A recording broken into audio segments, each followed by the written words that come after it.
Good afternoon, everybody. New wineskins, how technology is shaping the church. But before I introduce the panelists, I'm kind of curious if we're looking for new wineskins. Do you guys even know what this is about? Do you have a guess? There's some verses in the Bible, apparently, that talk about putting new wine in old wineskins. Well, I guess I wanted to give a little of a primer that just talks about when you look at new wineskins and the making of wine from a biblical perspective. Of course, there were grapes being grown throughout the region, and they would take the skin of animals, sheep and goats, and they would sew them together and line them with pine resin so that they wouldn't leak. And they poured the grape juice in there, and as the wine was fermenting, it would give off carbon dioxide, it would expand, and the bottles would actually get kind of stiff, they would get hard. And so that's how the wine was made. But what you learned is that if you put more wine in after that wine was gone, it would expand, it would break.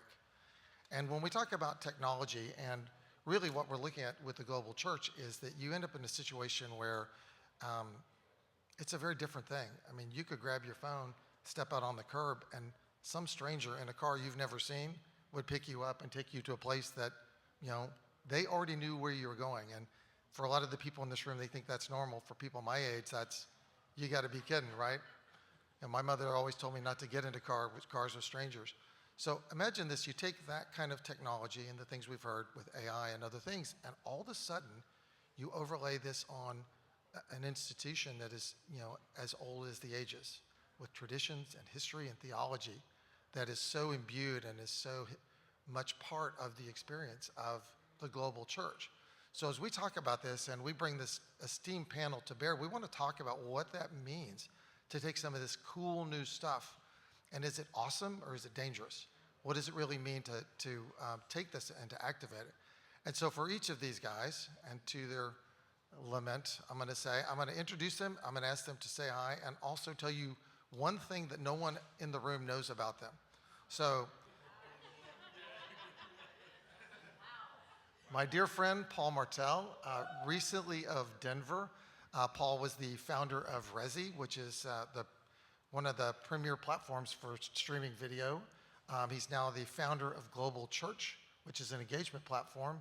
Paul Martell, tell us about something that nobody knows about you. In the room, I picked up inline skating during COVID, and it's like one thing in the world that can take me from like a 0 to a 10, and so I love inline skating. So. This was not an endorsement. There's no compensation being received. My next friend, Ben Elmore, the founder of Intevity, a strategy and consulting firm based in Franklin or Nashville, Tennessee. More recently has founded a firm called Servant.io. Servant.io is basically a strategy digital transformation firm that is in the faith space. Ben? Yeah, something new for those that don't know me is that I love deep sea fishing and particularly going around for sharks. Yeah. Wow, thank you. Very good. Jake Carlson of Austin, Texas. Jake is actually the founder of the Apologist Project, which has some really, really cool tools for AI agents that can be used by churches and mission organizations. He's a local guy. Tell us about some dark secret in your life. Oh, I don't know about dark secret, but I'm going to give you a couple things just in case somebody doesn't know here. So I actually grew up as a missionary kid in China, and I'm a drummer. So yeah, those are two things that probably not everybody here knows. Very good. And my new best friend, Gaylen Washington.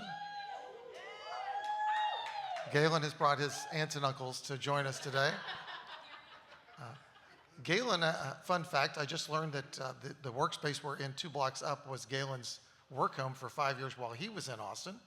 Gaylen, tell us about your work, and Gaylen is the head of engineering for YouVersion and has an amazing plan for how we can bring the global church together. Tell us about yourself. Well, my kids are sitting here, so I can't come up with a secret that no one knows. I want to follow the rules.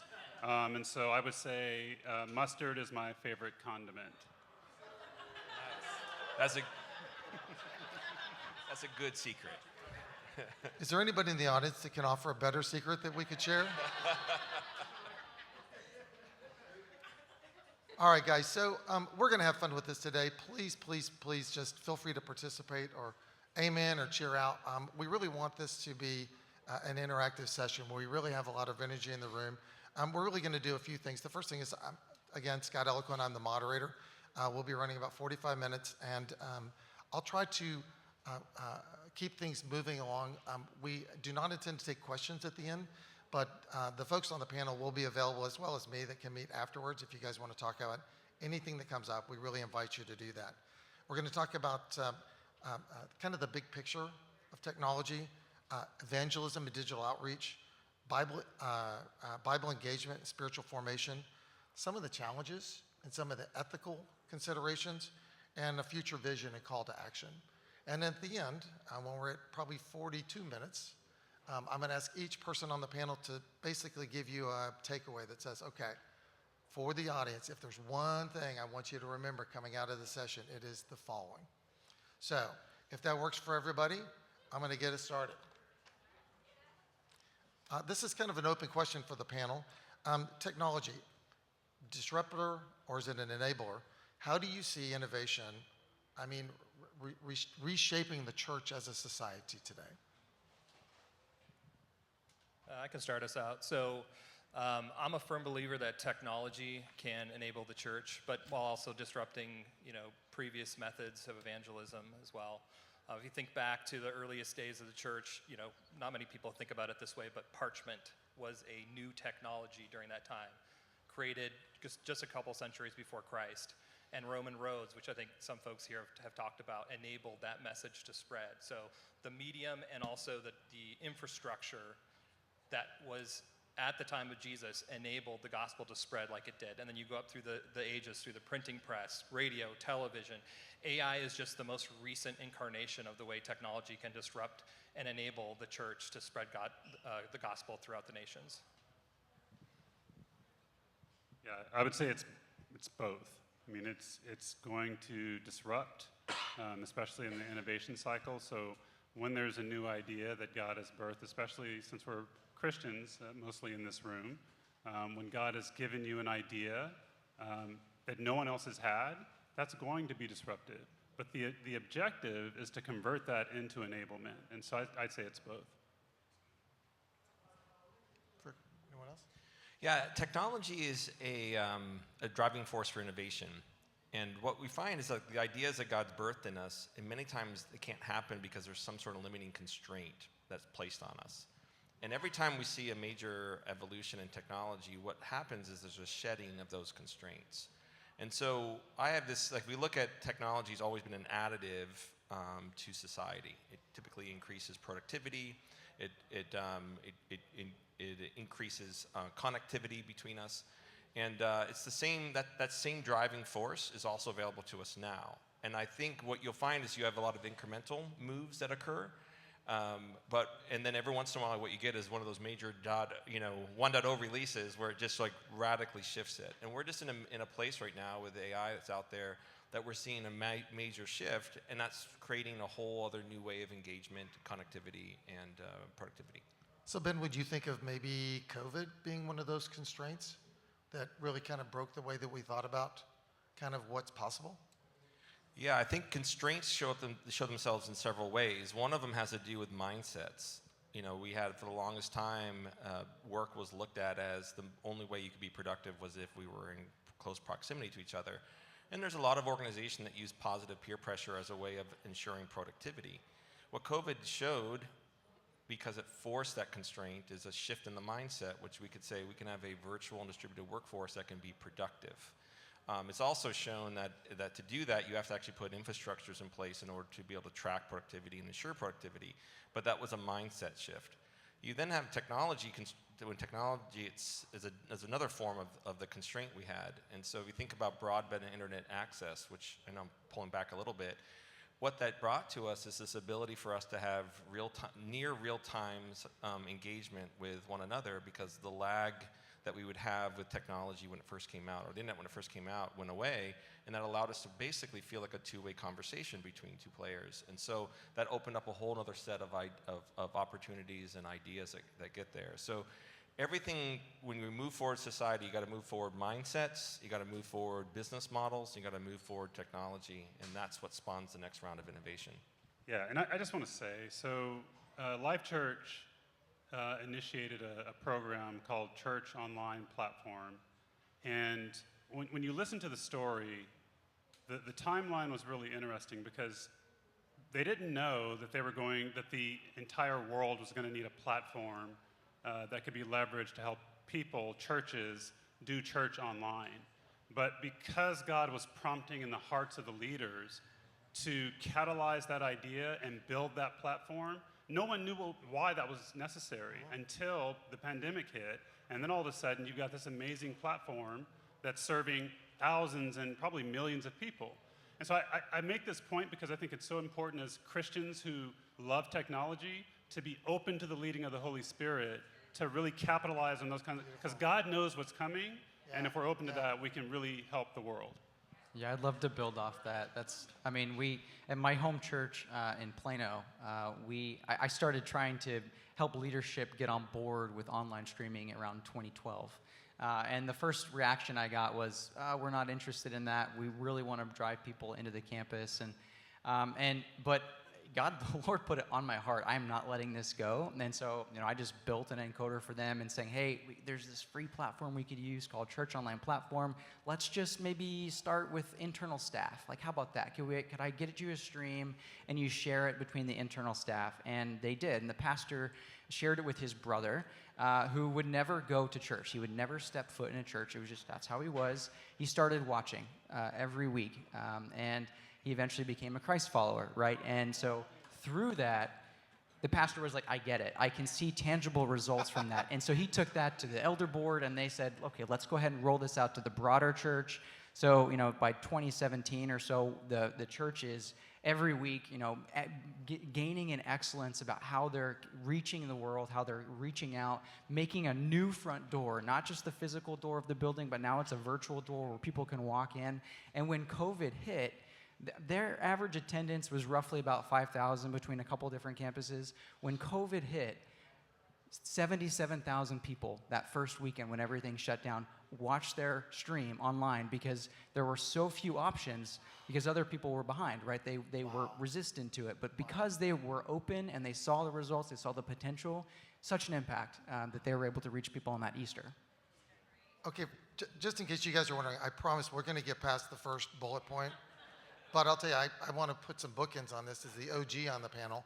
So our family moved to Austin in 1998 to work for a company that was doing digital streaming for industrial, healthcare, education, but it was online video in 1998. And so this ability has existed for a long time. COVID was just kind of a pain in the neck. It was never part of my ministry or my mission.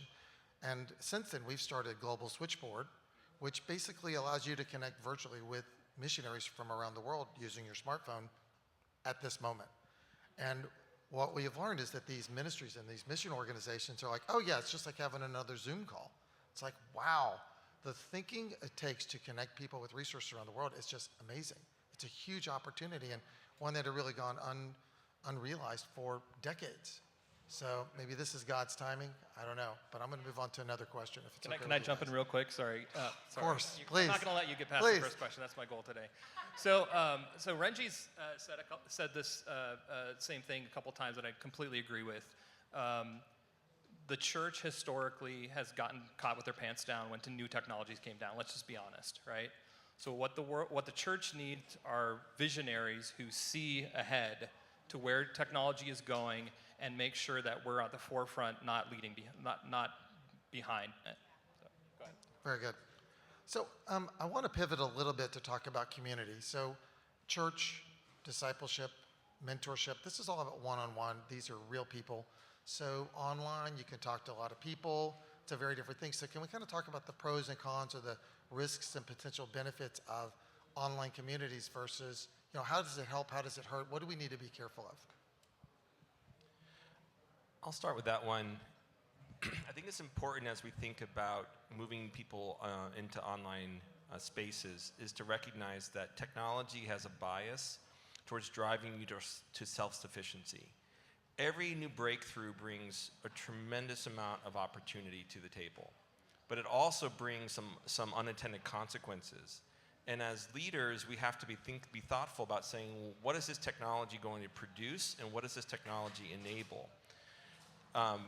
If you look over the last 2 decades and the evolution, because we're in this constant evolution of technology as opposed to this a revolution that brings something brand new to the table.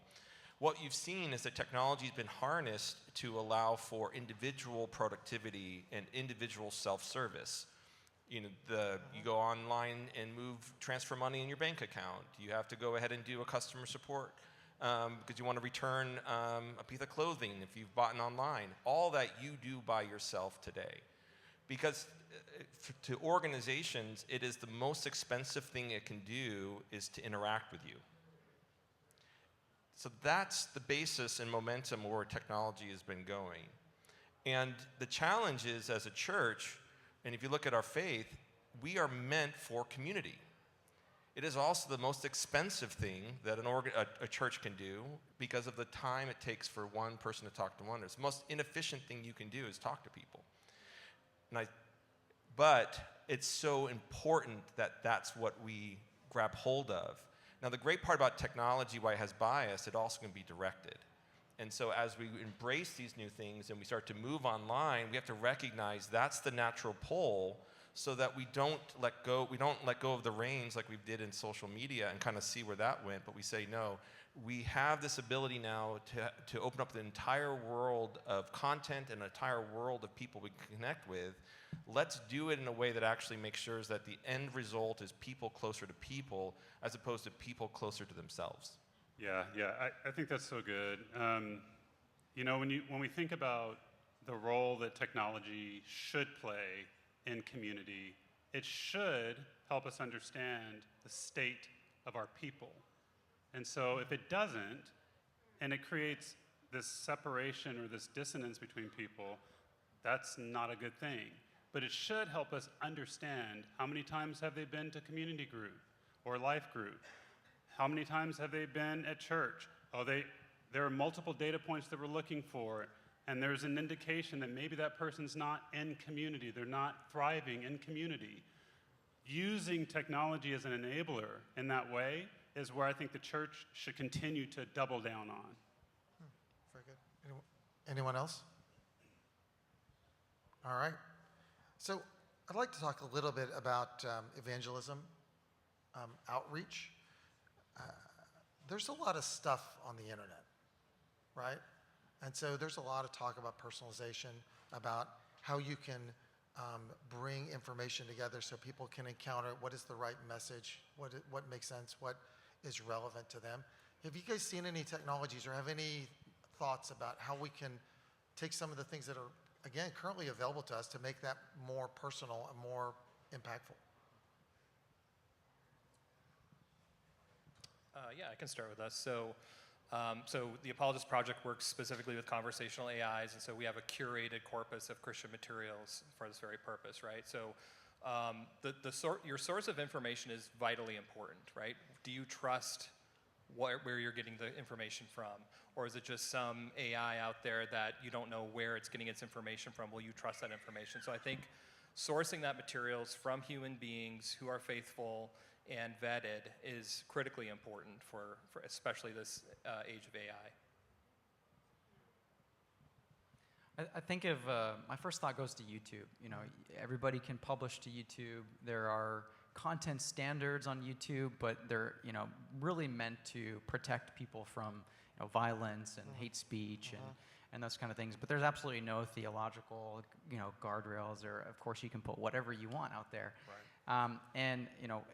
One of my passion projects right now, and it's very early stages, but I'm really hoping to do this in a collaborative co-creation way, is create pipelines that are able to understand the content and validate whether it applies to maybe potential certain theological statements or doctrines, like maybe the Lausanne Covenant or the Nicene Creed.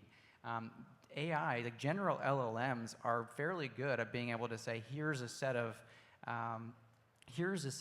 tenets from these statements of faith and do these things potentially violate it, and add a level of flagging that could be then reviewed by humans. But we're just kind of at the very beginning of being able to do this at mass scale, and I think the ultimate vision there would be able to produce a content library that could be trusted, that could say, hey, we're sure that this entire body of content meets certain foundational theological requirements, doesn't violate that. And then you can even get more nuance. You can say, oh, well, let's go a little bit more specific to maybe a particular denomination that someone resonates with and help them filter by that content. I think that that's a potential that we could work towards together that could really catalyze contextualization and helping people move forward in their spiritual journeys in a very structured and efficient and effective way. Yeah, it's really good. And I would say also, everyone's accustomed to personalized digital experiences. We all are. I mean, it's what's on our phones. It's all the apps we use.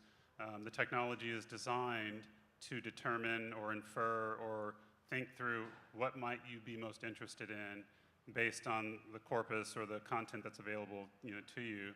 And I think that's fantastic. But the challenge around that also is, I mean, you can create an echo chamber of information that's being directed to you on a regular basis.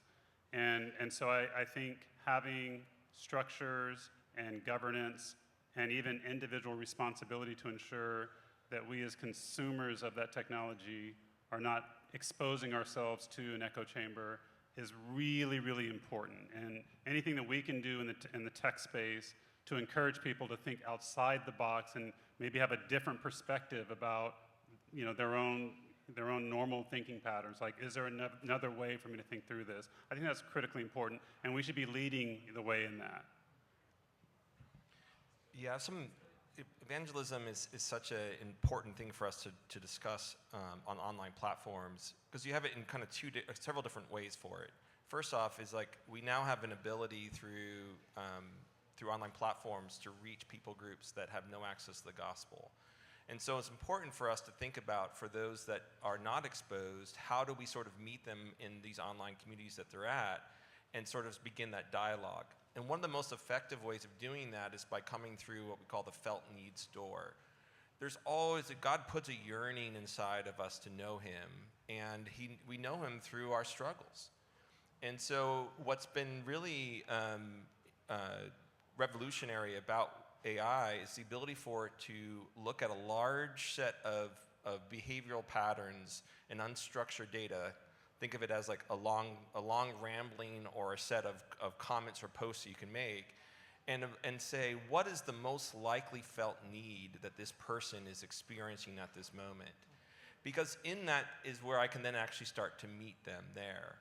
And so that, so tapping into what is it like for, how do we harness this to understand where people are at in their spiritual journey, from where they're at from a place of human flourishing is really important.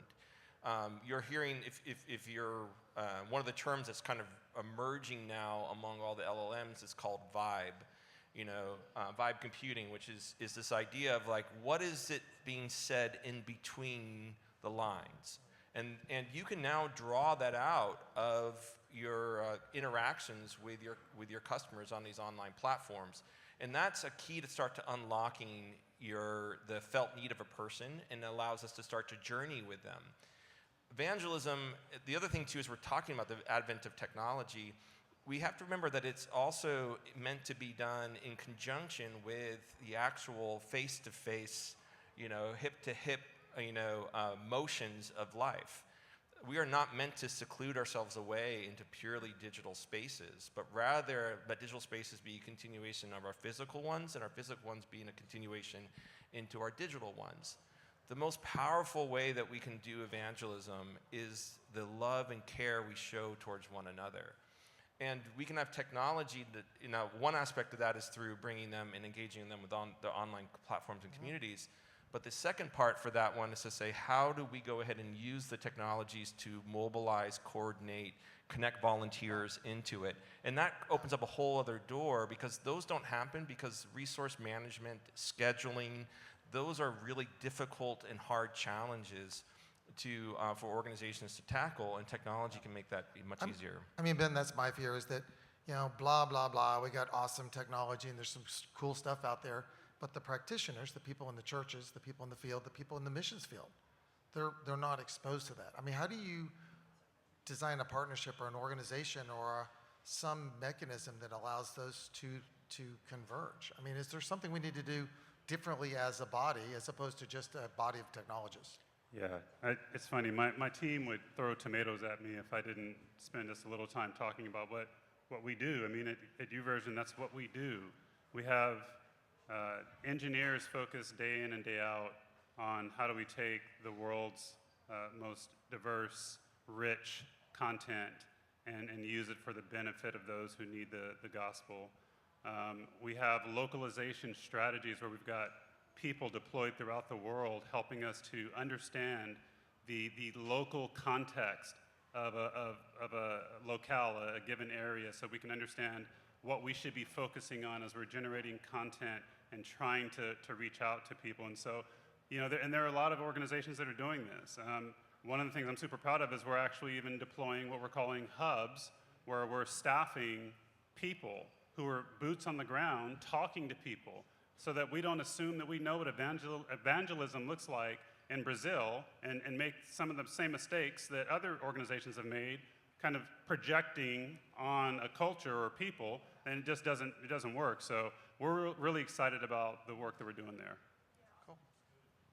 Yeah, I'd just like to add a few things here. So I think it's vitally important to contextualize the gospel, but also reach out to those who are unreached in ways that make sense, right? It doesn't make sense to have some online tool that talks to a Muslim that doesn't have churches in the middle of the Middle East to go to church, right? That doesn't make sense.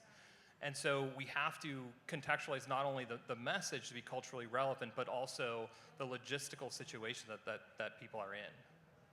I'd also say on the technological infrastructure to allow all these domain-specific applications to be able to talk to each other.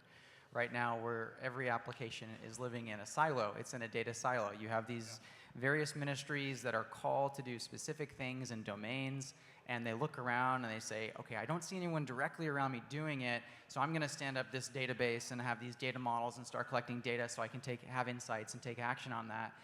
But then you have all of these silos everywhere, and nobody's talking to it. Nobody has a common standard definition for a data model, and it's not talking to each other. There's no interoperable ecosystem.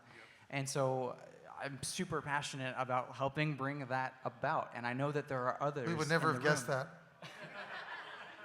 And I know that I'm not the only one. One of my friends I was talking to about this idea, and he's like, there's one spirit, and he's saying the same thing to multiple people right now. And it's about how can we work together on a technological way so that these domains can talk to each other, and then that we can accomplish the Great Commission more effectively together. That's so good. And one of the things you guys can pray for is you've got these organizations across the U.S. and the world. As he said, YouVersion, we're working on all kinds of stuff. It's not our intellectual property. We don't own it. We don't want it. We give everything away for free. But here's the deal. Will we do that when more and more people let's say 1 billion people start using our platform? Are we going to be just as ready to give away our source code in 10 years? Will we? Will they? Will we? Will the Christian technology community be prepared to give everything away for the sake of the gospel? That's the question. And I'm asking you guys to pray for every organization, every leader that's involved in building intellectual property to get God's word out to the world. If he's duplicating something that we're doing or vice versa and we're not talking, that's wastage, that's missed opportunity. It's the greatest opportunity we have is to focus in that way. So please continue to pray in that regard. Yeah, I love that. I think there's two thoughts inside of that come to mind with this one. First one is I think about what is the hallmark to being a believer. When Jesus, commissioned us to go reach the gospel, he also gave us the secret that it takes for us to disrupt this world and turn it on its head. And he does it through this context of inverted power dynamics. He's like, You want to go ahead and lead, be last, right? He's like, you want to go ahead and make the world know who I am, love one another, you know? And he also talked about this concept of unity. And so what some of the unique hallmarks of the church, one of them is this fact that we're called to co-labor together. That is very unique. You know, I've come out of industry in serving the church, and one of the hallmarks for it is the fact that we want collaboration because God's commanded us to collaborate. Collaboration and unity are interchangeable. Where if you look into industry, it's all about how do I sort of keep you inside of my ecosystem and lock you in so that I can monetize you, I can maximize my profitability on you. The church gives it all away. God says be abundant in your thinking, not scarce in your thinking. So this concept about it, when we say, how are people going to know us? One of them is going to be through a really rich collaboration. So what we want to look at is to say is how do we sort of break down the silos that are there? And the silos today are on the digital property lines. The internet broke down time and location as barriers of collaboration. No longer do I have to sort of be in the same town with you in order to collaborate with you. I can collaborate with you from wherever you are, whenever it is, at any time. But what I can't collaborate you within is the fact that if I have to start to share data with you or we have to co-labor together. So the digital boundaries are the things that are breaking down collaboration today, and there's a beautiful opportunity for us to sort of bring those down. So as silos goes down, what's needed is better governance. So what we'd like to say is like silos, no, governance, yes. That allows for really rich collaboration and allows us to have a posture to sort of let the world know that we're his. Yeah, and I'll tell you, I actually met Paul at the Lausanne conference in South Korea last September, and the entire discussion was about collaboration. And so they're talking about collaboration between ministries and missions and countries. We're talking about collaboration between tools and techniques and technologies and innovation. It's all the same thing. So to be able to go broader and to go deeper by doing both of those things, I think is key. And it's really the Holy Spirit, it's really Christ that is the only thing that can let us do that. It is, in some ways, fundamentally different than your human nature and your self-interest. I love that. And I would say we shouldn't stop at just the idea of collaboration. We need to actually do it. How do you do it? What are some practices? And I think that one of the things that I've been learning recently is just you need to have an initiative to work on. You need to have a common problem to solve. And then you go find who are the people who are willing to roll up their sleeves and participate in helping to solve that problem. If we just talk about collaboration and talk about willingness to work together, it's not going to lead to anywhere. You're going to have some catalytic leaders who are willing to put in the time and the effort, sometimes the dollars, right? And then have a specific initiatives that then we roll up our sleeves around and actually do together.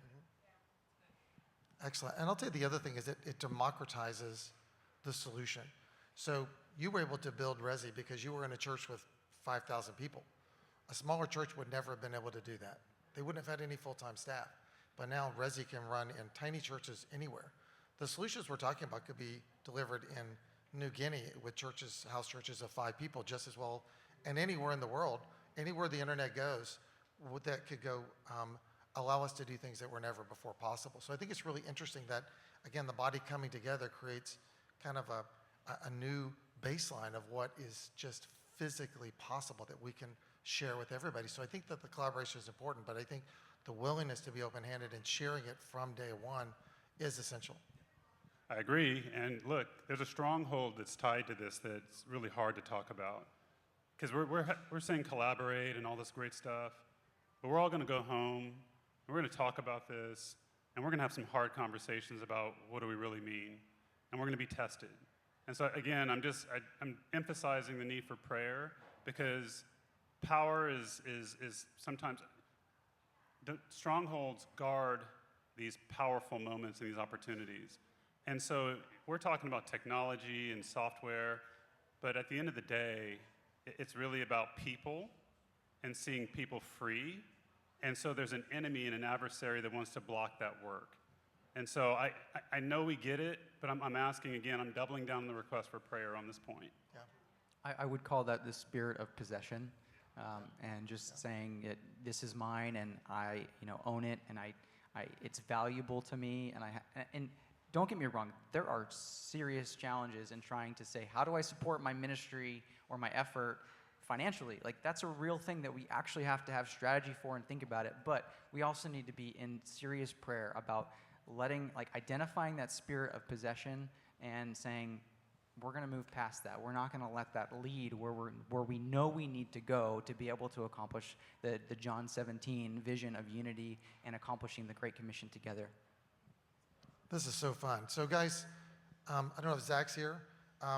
If you guys are have your calendars out, I think you should plan to be here at South by Southwest SVC 2030. So just envision we're probably in a fabulous venue somewhere. We're probably in the convention center. And Zach's going to invite the five of us back. What do you think we're going to talk about in that session? You guys liked that question, didn't you? Is everyone going to start doing stock picking after this? Is that where this goes to? So when I kind of look and try to read a little bit of like where the tea leaves, kind of see where this is all going, there's two major trends that I'm watching and moving towards that I think will probably play itself out over the next by 2030. What AI has done is it's moved us into this phase what I call it's all about individualization. We've lived in this kind of like heavily personalized world for a long time. You get product recommendations every day. What they've done behind the scenes is someone simply said, here's the broad set of customers and here's the logical segmentation across all of them. And so what you have is a one-size-fits-many models that we're using. And the reason for that is because you start to see a declining economic return for going downstream and making smaller and smaller segments until what most recently happened with large language models and the advent of AI. We've moved from that limitation has been removed. So instead of doing one size fits many, you have one size fits one that's now available to us. Mm-hmm. So, because the most powerful thing about data is its ability to provide context and intent behind actions. If I know what you intend to do and I know where you're coming from, I can do an infinite number of things with you. And so we're just beginning to harness the stage of this individualized experiences and individualized productivity. That's going to take a couple years for it to really play itself out. Right behind that is really about this move from screen-based tech to screenless tech. So if I look at ourselves and in order for screenless tech, which is, think of it as like smart contact lenses, smart glasses, environments that become aware of individuals and groups, you really do have to have access to data that's so rich and so nuanced in order for it to be able to react to the person that's wearing it. And so we'll see that come on in 2028, 30. So if I project what we're going to be talking about in 2030, it's going to be about how technologies become so literally embedded into our worlds. I would say that's fantastic. I would say that to our earlier commentary, we will have formed a global governance framework that technologists can use to understand how to tap into a global ecosystem, empowering developers from all around the world to build Bible apps and other things to extend the reach of God, but doing the hard work to build the machinery, to build the process and the structure, we will have accomplished something incredible in that regard. Love it. Like, I see the same thing. It's going to be, an ecosystem of interoperability so that developers, people who are passionate about creating an application that helps somebody grow in some specific way in their discipleship journey or whatever, you're going to be able to do that so much more quickly because the foundation of data has been laid by people who are willing to put in the work to do that and willing to take data and transform it into a way that makes sense. Not saying that we all have to particularly agree that this is the best definition for this data type, right? But we have a lens that says this is good enough for us to be able to accomplish the goal that we're all trying to do, and then we're going to make that data available for everybody. And anybody who wants to build an app then can then tap into that data and accelerate what their objective is without having to start from scratch. Agree? Yeah, let me just tie a bow on that. I agree with what everybody said up here, but at my organization, we're really focused on meeting people where they are, and that means several senses, right? Basically, meet them where they are geographically, but also using whatever technology that is at their disposal at the time. Soon, voice agents are going to be taking over the planet where you don't have to, touch any buttons or do anything to get what you need. But there are so many different applications of technology. And undergirding that, if we had an open ecosystem where all the Christian technologists are cooperating to facilitate that, I just see great things for us by 2030. Yeah, and I'll tell you, I sense a movement. I think there's a movement. And I mean, our customers are by and large missionary organizations or missionaries in the field. And what we see is that they are on the same team. They're willing to share, but there's not a mechanism. Even though the tools may have existed for decades, there's not a mechanism, there's not a standard practice of doing that. So I think as these things start to unfold, I think we're going to find that all of a sudden it's going to be normal to talk to a guy in Malaysia about a thing. Or it's going to be normal. It's like, the 26-year-old, it's like, well, if every believer was in your cell phone and they wanted to talk to you and you knew that what they were good at, who would you call? I think that we will start to see the global church coming together, and the 26-year-olds in Austin may have more in common with the 26-year-olds in Manila than the 45-year-olds in Austin. So I think that all of a sudden there's an ability for a global church to come together. So I'm sensing a movement of the church itself that is enabled by technology. I'm probably a little less focusing on the things that we can do, although that's the job that we have. I just think that it can really change the way people interact. So as we're finishing, I'll let you guys kind of popcorn who wants to go first. As you speak to the audience, you're going to go out into the street. I'm sure you've heard a lot of sessions. Is there any one thing you would want people to take with them from this session that would just go home with them? I'll just say really quickly, I'm from Austin. My babies are right there.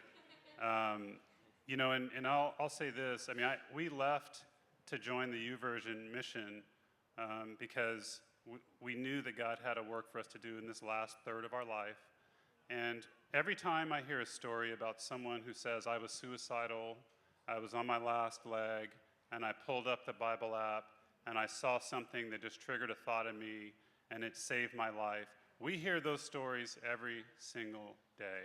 And so I guess the thing I want you to know is that we are on a mission to sacrifice what we must in order to fulfill that journey and to see God really impact people's lives. And it's costly, but it's worth it.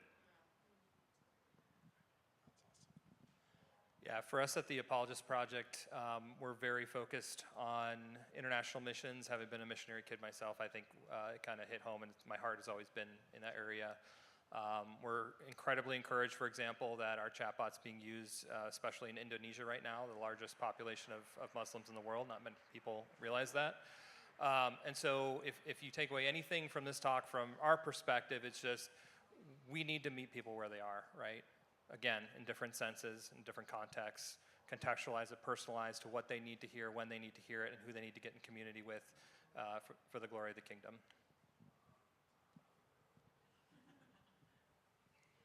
I'd say I've been studying a lot of collaboration techniques, and recently just to get better at it myself. And one of the things that I've really come across that I think is so key for us to keep in mind is Brian Sanders in his book 5 Keys to Collaboration talks about how economies have evolved in recent times. So if you think about World War II, we were a producer economy. We needed to mobilize to be able to win the war, right?